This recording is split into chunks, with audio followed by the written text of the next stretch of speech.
नमस्ते दोस्तों, मैं हूं डॉक्टर अमित और मैं आज आपसे चर्चा करूंगा कोविड-19 के विषय में। मैं उम्मीद करता हूं कि आप जहां भी होंगे खुश होंगे, अपने अपनों के बीच होंगे और सुरक्षित होंगे।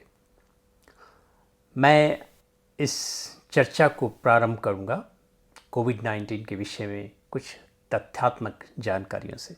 मैं चर्चा करूंगा कोविड-19 के बारे में, उसकी डायग्नोसिस, प्रोग्नोसिस से रिलेटेड, किस तरह से फैलती है, किस तरह से सिम्टम्स होते हैं, क्या हम कर सकते हैं उनको मिनिमाइज़ करने के लिए, वेस्टर्न मेडिसिन की क्या अप्रोच है, प्लस वेरी इम्पोर्टेंट आयुर्वेद और योगा किस तरह से इस महामारी से निपटने के लिए कंट्रीब्यूट कर सकते हैं। हमें ध्यान रखना चाहिए कि चाइनीज़ मेडिसिन, जो ट्रेडिशनल चाइनीज़ मेडिसिन है, उसके जो एक्सपर्ट्स हैं वो उनका काफ़ी बड़ा कंट्रीब्यूशन रहा है इस महामारी से निपटने के लिए। स्पेशली जो रिपोर्ट्स हैं वुहान प्रोविंशियल हॉस्पिटल से जो निकली हैं रिपोर्ट्स, उसमें ये बताया गया है कि ट्रेडिशनल चाइनीज़ मेडिसिन और वेस्टर्न मेडिसिन दोनों डॉक्टर्स ने मिलकर इस महामारी से निपटने के लिए काम किया है। तो इंडियन सिस्टम ऑफ मेडिसिन जो आयुर्वेद है वो भी एक बहुत पुराना मेडिसिन सिस्टम है। इससे पहले भी हमने कई महामारियों को देखा है और निपटा है हिस्टोरिकली। तो क्या इन्फॉर्मेशन है हमारे हालांकि ये कोरोना 19 एक नया वायरस है, लेकिन जब भी कोई महामारी आती है वो एकदम नया कुछ लेकर आती है। तो इससे पहले भी महामारियाँ आई हैं पैरासाइट्स के थ्रू, वायरस के थ्रू, बैक्टीरियाज के थ्रू। तो किस तरह से आयुर्वेद के ग्रंथ में उनसे निपटा गया है और क्या इन्फॉर्मेशन, क्या जानकारियाँ हमारे ग्रंथों में हैं, क्या किन दवाइयों की चर्चा हमारे ग्रंथों में है जो इस महामारी से निपटने के लिए सहयोगी हो सकती हैं। कोरोना वायरस एक आरएनए वायरस है। इसकी 96% जेनेटिक आइडेंटिटी मिलती है जो पहले सार्स-2 आया था 2002 में उससे। तो हमारे पास कुछ इन्फॉर्मेशन ऑलरेडी है इसके बारे में। 4% ये अलग है उससे, लेकिन 96% जेनेटिकली सिमिलर है सार्स-2 से। इसके 4 मेजर सिम्टम्स होते हैं। अगर किसी को हो जाता है तो 4 मेन सिम्टम्स वो इमीडिएटली शो करता है। कुछ लोग, इसका इंक्यूबेशन पीरियड होता है 2 से 14 दिनों का। कुछ लोग थोड़ा जल्दी शो करते हैं, कुछ लोग थोड़ा डिले में शो करते हैं। डिपेंड करता है हर एक की इम्यूनिटी पे, कितनी प्रतिरोधक क्षमता है। लेकिन जो 4 बिग सिम्टम्स आप याद कर लें। नंबर 1 पर है बिग फीवर, नंबर 2 पे है ड्राई कफ, नंबर 3 पे है चेस्ट कंजेशन, नंबर 4 पे है shortness of breath. So fever, dry cough, nasal, chest congestion, shortness of breath, ये 4 सिम्टम्स इसके मेजर हैं इसके डायग्नोसिस से। इसकी प्रोग्नोसिस बेसिकली 5 स्टेप्स में होती है। सबसे पहले अर्ली स्टेज है, जो कि एक तरह का एक्सपोजर है, जब जो पर्सन है, जो व्यक्ति है, उसके डायरेक्ट कांटेक्ट में आता है। दूसरी स्टेज में है जब वो ये 4 सिम्टम्स शो करना शुरू कर देता है। So disease start attacking the system. So there is a fight in the stage 1, there is sort of interaction और a tussle between defence system, जो हमारी प्रतिरोधक क्षमता है, और जो पैरासाइट है और जो वायरस है, उसके बीच में एक क्लैश है। सेकंड में क्या है कि वो 4 सिम्टम्स आने लगते हैं बॉडी में। ये शो करता है कि immunity is fighting with the virus. Third stage में है निमोनिया। वहाँ पे वायरस जो है वो स्टार्ट विनिंग। सो निमोनिया हो जाता है। लंग जो हैं उसमें स्पूटम, फिल्म बहुत हैवी, थिक, इतना थिक और हैवी कि वो आदमी उसको स्पिट आउट भी नहीं कर पाता। वो काफ़ी वो कंजेशन लेकर आता है। और कुछ लोगों में निमोनिया चला जाता है एक और स्टेज में, जिसको बोलते हैं साइटोकाइन स्टोम। उसमें क्या होता है कि जो लंग्स हैं, जो वायरस है वो लंग्स के सेल के अंदर चला जाता है और इम्यूनिटी जिन लोगों में हाइपर एक्टिव होती है या जिनको कोई ऑटो इम्यून डिसऑर्डर होता है और इम्यूनिटी ठीक से फंक्शन नहीं कर रही होती है, तो वो उसको कुछ ज़रूर से ज़्यादा अटैक करते हैं. तो their attack become very severe on the virus, so much severe that it start damaging the lining of the alveoli of the lungs. जो lungs की जो alveoli हैं उनमें सरफेस डैमेज होना शुरू हो जाता है और उसमें एक्सट्रीम इन्फ्लेमेशन लंग्स में हो जाती है. इसको सेप्सिस भी बोलते हैं. और इस तरह के अटैक को साइटोकाइन स्टॉर्म्स बोलते हैं. साइटोकाइंस बेसिकली वो तत्व हैं जो हमारा इन्फ्लेमेशनरी सिस्टम, जो हमारा इम्यून सिस्टम जो प्रतिरोधक क्षमता है वो छोड़ती है और उसको किल करने के लिए, उनको साइटोकाइन बोलते हैं. तो साइटोकाइन स्टॉर्म जो है उसकी लंग की लाइनिंग को डैमेज कर देते हैं और वो जब हो जाता है तो इसको बोलते हैं acute respiratory syndrome. So chest become very congested. There is a lot of inflammation in the chest, and it can lead to sepsis, which means that the body can't have enough oxygen because lungs is full of inflammation, full of that thick sputum, cytokines. Now it can't work fully, and so if it can't work fully oxygen, body can't get full enough oxygen for its organ to work with. जब ये हो जाता है तो क्या होता है कि जो organs, multiple organ failure start हो जाते हैं. That is the worst stage.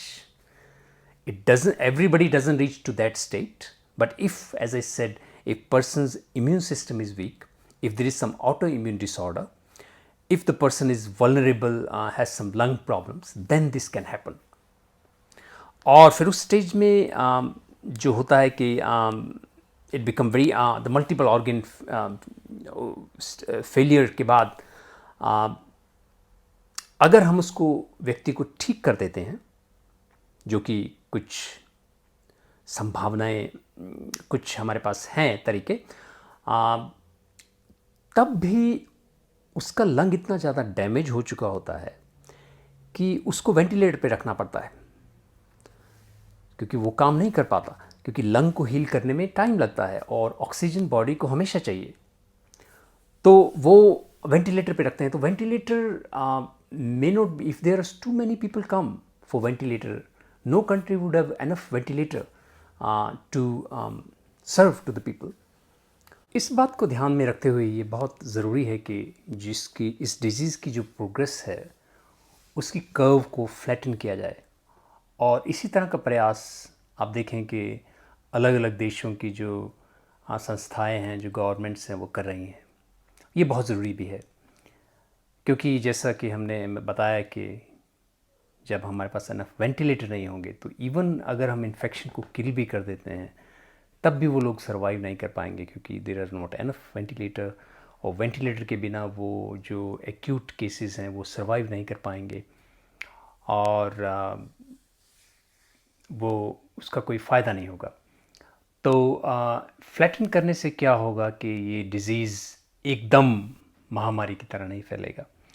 लेकिन ये बात यहाँ पर ध्यान रखना ज़रूरी है, जैसा कि जर्मन चांसलर एंजेला मार्केल ने अपने कंट्री के बारे में कहा है कि आप चाहें न चाहें, over the period of time this virus is bound to reach to 70% of the people of my country. तो ये सभी कंट्री पे अप्लाई होता है. ये वायरस अब है, ये आ चुका है. हम इतना कर सकते हैं कि ये एकदम इस तरह से महामारी की तरह ना फैले, लेकिन ये है. ये धीरे धीरे सब तक over the period of time, may be over the years, ये पहुँचेगा. तो इसलिए बहुत ज़रूरी है कि आप अपनी कुछ स्टेप्स लें, अपना बचाव करें, अपनी इम्यूनिटी को बढ़ाएं. जो आप चीज़ें आपको वल्नरेबल बनाती हैं उनसे इम्प्रूव करें ताकि ये कभी भी वायरस आपके पास आए, जब भी पहुँचे, हो सकता है 5 साल बाद, तो आप इसके लिए पहले से तैयार हों, हमारी प्रतिरोधक क्षमता तैयार हो. और यहीं पर आती है आयुर्वेद और योगा की जो इंटरवेंशन. यहीं से इनका महत्व शुरू होता है। तो अब मैं चर्चा को ले जाऊंगा कि किस प्रकार से आयुर्वेद और योगा की मदद से आप अपनी प्रतिरोधक क्षमता को बढ़ा सकते हैं, ताकि ये जब भी आप तक पहुँचे तो आपके जो सिस्टम को है, आपको कि सिस्टम को इतना स्ट्रॉन्ग बनाए कि आप एक्यूट रेस्पिरेटरी डिसऑर्डर की तरफ मत जाएं, कि मल्टीपल ऑर्गन्स फेलियर वाली स्टेज ना आए। अगर इवन हो भी तो बड़े ही जो 4 सिम्टम्स हैं वो होकर निमोनिया एक्यूट ना बने और आपको किसी वेंटिलेटर की ज़रूरत ना पड़े। तो यहाँ पर आयुर्वेद और योगा का मैं मानता हूँ कि बहुत बड़ा कंट्रीब्यूशन संभव है। ये इनका नीचे है, यहाँ पर ये सहयोग कर सकते हैं। एक तो अर्ली स्टेजेस में, उसकी प्रिवेंटिव स्टेज में, दूसरा कि वो इम्यून सिस्टम को स्ट्रेंथ करने में, तीसरा हमारे पास काफ़ी पीयर रिव्यूड ड्रग्स हैं आयुर्वेद में जो कि एंटीवायरल। अब मैं आयुर्वेद की उन दवाओं के विषय में चर्चा करूंगा जिनका काफ़ी विवरण है, as in antiviral and antipyretic. नीम है, नीम के लीव्स भी यूज़ किए जा सकते हैं, नीम के स्टेम भी यूज़ किए जा सकते हैं। ये नीम एंटीवायरल है, एंटीपायरेटिक है, ये तीनों दोषों को शांत करता है। पपाया एक दूसरी औषधि है जिसको रॉ भी यूज़ किया जा सकता है और राइप फ्रूट भी यूज़ किया जा सकता है, राइप स्टेज में भी और रॉ स्टेज में भी, दोनों फ्रूट जो है इसका यूज़ किया जाता है मेनली। हरड़ है और हरिद्रा इसको संस्कृत में बोलते हैं। हरिद्रा के रूट्स यूज़ किए जाते हैं और ये वात पित्त और कफ तीनों को शांत करता है। कुटज है, कुटज के का जो है बाक यूज़ कर सकते हैं या स्टेम भी यूज़ करते हैं। तुलसी है, तुलसी बहुत एंटीवायरल है और एंटीपायरेटिक भी है। हीलिंग है बॉडी के लिए, बॉडी की इम्यूनिटी बढ़ाती है, बॉडी ज़्यादा एंटीबॉडीज प्रोड्यूस करती है। तुलसी के हम एरियल पार्ट्स यूज़ करते हैं, लीव्स यूज़ करते हैं। फिर है अनार, जिसको संस्कृत में कहते हैं दंडिमा, इसका भी बहुत विधान है, ये भी एंटीवायरल है, वेल डॉक्यूमेंटेड है। उसके बाद है पारिजात। पारिजात एक बड़ी इसकी चर्चा काफ़ी है हमारे ग्रंथों में, चरक संहिता में इसका विवरण है और अष्टांग हृदय भी इसकी बात करता है, और भी कई ग्रंथों में इसका विवरण है। पारिजात तो एक वैसे भी एक इस तरह की औषधि है जिसका मिथोलॉजी में भी काफ़ी यूज़ है। इसको कहते हैं कि पारिजात, बल्कि मुझे कभी टाइम मिलेगा तो मैं एक अलग से एक वीडियो बनाऊंगा पारिजात के ऊपर, क्योंकि ये वो औषधि है जो कि श्री कृष्ण इंद्र के नंदक वन से चुरा कर लाए थे और उन्होंने इसको द्वारिका में पहली बार लगाया था और वहाँ से ये निकलता है। तो ये पैरासाइट्स के लिए बहुत उपयोगी है, वायरल्स के लिए, बॉडी की इम्यूनिटी को बढ़ाने के लिए ये बहुत इसका विधान है। गिलोय है और मुलेठी है। तो इस तरह की जो चीज़ों का आप प्रयोग करें तो ये आपकी बॉडी की प्रतिरोधक क्षमता बढ़ाएगा, आपकी बॉडी ज़्यादा एंटीबॉडीज़ प्रोड्यूस करेगी। जितनी आपकी बॉडी एंटीबॉडीज़ प्रोड्यूस करती है उतनी ही जल्दी आपकी इम्यूनिटी वायरस को किल करता है, और जितनी जल्दी इसको किल करता है उतनी ही आप बच जाएंगे एक्यूट स्टेजेस में जाने के लिए। पहले तो आपको डिजीज़ होगा नहीं, सिम्टम्स सिवियर नहीं होंगे। दूसरा, अगर होते भी हैं तो डिजीज़ एक्यूट स्टेज में नहीं जाएगा। जैसे कि मैंने पहले बताया कि जब निमोनिया एक्यूट हो जाता है तो एक साइटोसोनिक स्टोम है उस स्टेज में चला जाता है, वहाँ पे इम्यूनिटी ओवर एक्टिव हो जाती है तो लंग्स को डैमेज करना शुरू कर देती है। तो वो स्टेजेस नहीं होंगी अगर आपकी बॉडीज़ इम्यूनिटी एंटीबॉडीज़ बनाती है। एंटीबॉडीज़ क्या करती हैं, एंटीबॉडीज़ वायरस पे एक तरह से पिग्गी बैग की तरह चिपक जाती हैं, क्योंकि वायरस का साइज बहुत छोटा होता है, सेल से भी छोटा। एंटीबॉडीज जैसी उसके ऊपर चिपकती है, एंटीबॉडीज़ उसकी इमेज बनाती हैं और उसके ऊपर चिपक जाती हैं। जैसे ही वो चिपक जाती हैं तो immune cell knows which to kill. So antibodies is like a suicide bomber. But antibodies, अगर कोई वायरस नया हो तो बॉडी उसकी एंटीबॉडीज ना बना पाए, आपका इम्यून सिस्टम ना बना पाए, तो उसको आपका इम्यून सिस्टम वायरस को रिकॉग्नाइज नहीं कर पाता। तो इसलिए ज़रूरी है इस तरह की औषधियों का सेवन करना जो आपकी इम्यूनिटी को बढ़ाएं, जिससे बॉडी हर तरह की एंटीबॉडीज़ बना पाए। और अगर वो एंटीबॉडीज़ बना लेगी तो वो बॉडी आपकी सेफ है उस वायरस के अगेंस्ट। इवन यूके में इन दिनों काफ़ी चर्चा है कि इस तरह के लोग हैं बहुत से जिन्होंने इसके अगेंस्ट इम्यूनिटी डेवलप की है, उनकी बॉडी इस तरह की एंटीबॉडीज़ बना लेती है और वो लोग फ्री हैं काम पे जाने के लिए, बाहर कंस्ट्रक्शन वर्क्स में या और दूसरे कामों में जाने के लिए। इनफैक्ट गवर्नमेंट उनको प्रमोट कर रही है कि आप बाहर जाएं, क्योंकि एक बार आपकी बॉडी ने इम्यूनिटी डेवलप कर ली तो सेकंड टाइम आपको नहीं होगा ये डिजीज। बहुत रेयर केसेस होते हैं कि सेकंड टाइम ये नहीं होता है। तो इस तरह की औषधियों का सेवन करने से आपको डेफिनेटली हेल्प मिलेगी। ऐसे ही चाइनीज़ मेडिसिन अगर आप यूज़ करते हैं, चाइनीज़ मेडिसिन में जैसे मैंने पहले भी जिक्र किया था कि वुहान मेडिकल सेंटर से हमारे पास जो रिपोर्ट्स आई हैं, तो उन्होंने दो तरह की औषधियों को बहुत महत्वपूर्ण बताया है। एक तो जिन यिन हुआ फ्लोवर। जिन यिन हुआ फ्लोवर वो ड्रग है जो सार्स के दौरान, इससे पिछला जो एपिडेमिक था, was completely sold out and it was very very beneficial at that time. उसी को जिन यिन हुआ को इसमें भी उन्होंने काफ़ी जो ट्रेडिशनल चाइनीज़ मेडिसिन की प्रैक्टिशनर है काफ़ी लाभदायक बताया है। अब एक दूसरी दवाई है, इसको बोलते हैं मियानमा गुआंगजोंग। मैं एक इंग्लिश टाइटल लिखूंगा, नाम थोड़ा कॉम्प्लेक्स है, मियानमा गुआंगजोंग।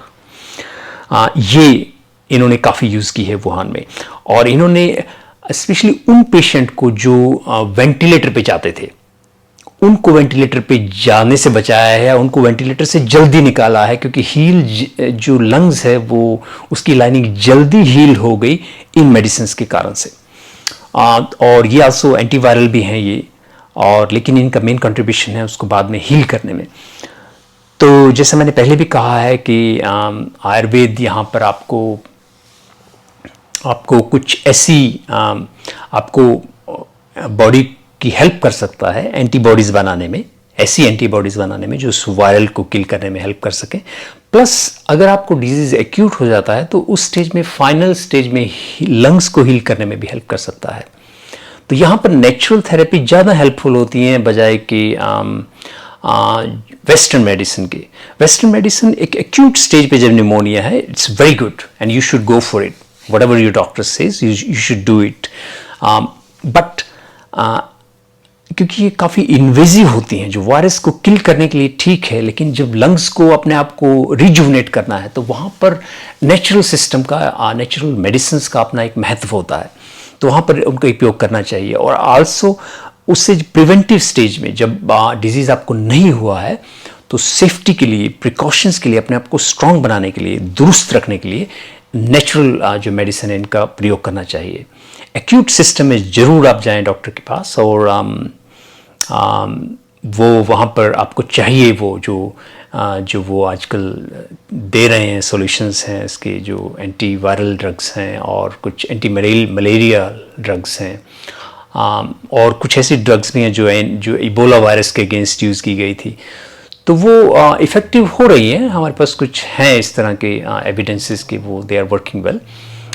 लेकिन मेरा इस वीडियो बनाने का महत्व इतना ही था कि मैं कुछ इस तरह की दवाइयों का चर्चा करूं जिनकी आयुर्वेदिक ग्रंथ में काफ़ी महत्व है, और वो आपको हेल्प करें आपकी बॉडी में इम्यूनिटी, बॉडी की इम्यूनिटी जो नेचुरल इम्यूनिटी है उसको बढ़ाने में, बॉडी ताकि ज़्यादा से ज़्यादा एंटीबॉडीज़ बनाए और आपको हेल्थी रखने में मदद मिले। अपार्ट फ्रॉम दैट योग में काफ़ी ऐसी पोजेज़ हैं, पोस्चर्स हैं, और जो ब्रीदिंग टेक्निक्स हैं और क्रियाएं हैं, जो भी आपकी प्रतिरोधक क्षमता को बढ़ाती हैं। एक बात ध्यान रखें हमेशा कि जितना आप रिलैक्स होंगे, प्रतिरोधक क्षमता उतना ही ज़्यादा एफिशिएंटली काम करती है। जितना आप पैनिक में चले जाते हैं, डिप्रेशन में चले जाते हैं या एंजाइटी में चले जाते हैं, तो आपकी प्रतिरोधक क्षमता भी कंप्रोमाइज हो जाती है। तो ये सब जो योगा है, इसका काफ़ी महत्व है आपको रिलैक्स करने में, आपके बॉडी को एक ऐसी स्टेज में ले जाने में जहां आपका माइंड, नर्वस सिस्टम और इम्यून सिस्टम अपनी पराकाष्ठा पे रहते हैं। और कुछ पोस्चर्स और ब्रीदिंग टेक्निक तो ऐसी हैं जो सीधे आपके लंग्स को, रेस्पिरेटरी सिस्टम को, कार्डियोवास्कुलर सिस्टम को और जो इम्यून सिस्टम को, नर्वस सिस्टम को स्ट्रेंथन करती हैं। तो इनका उपयोग आपको करना चाहिए और इनका उपयोग आपको पहले करना चाहिए, जब before you came into contact with the virus. तो जब आपकी आमना सामना हो आपके डिफेंस सिस्टम का, आपके इम्यून सिस्टम का उस वायरस से, तो आपका इम्यून सिस्टम ज़्यादा स्ट्रांग रहे, तो वो आपको उसको झेल लेगा, उसके अटैक को, और किसी एक्यूट फेज में नहीं जाएगा। मेरे ख्याल में इस वीडियो को मैं अब यहीं ख़त्म करूँगा। तो एक दूसरी वीडियो मैं लेकर आऊँगा जिसमें मैं आपको चर्चा करूँगा कि किस तरह के आप पोस्चर्स और ब्रीदिंग टेक्निक्स आप यूज़ कर सकते हैं और क्या कुछ और कर सकते हैं अपनी प्रतिरोधक क्षमता को बढ़ाने के लिए, जो कि आपको काम आए किसी भी डिजीज़ को फाइट करने में, स्पेशली इस कोविड-19 को फाइट करने में। Thank you very much. नमस्ते।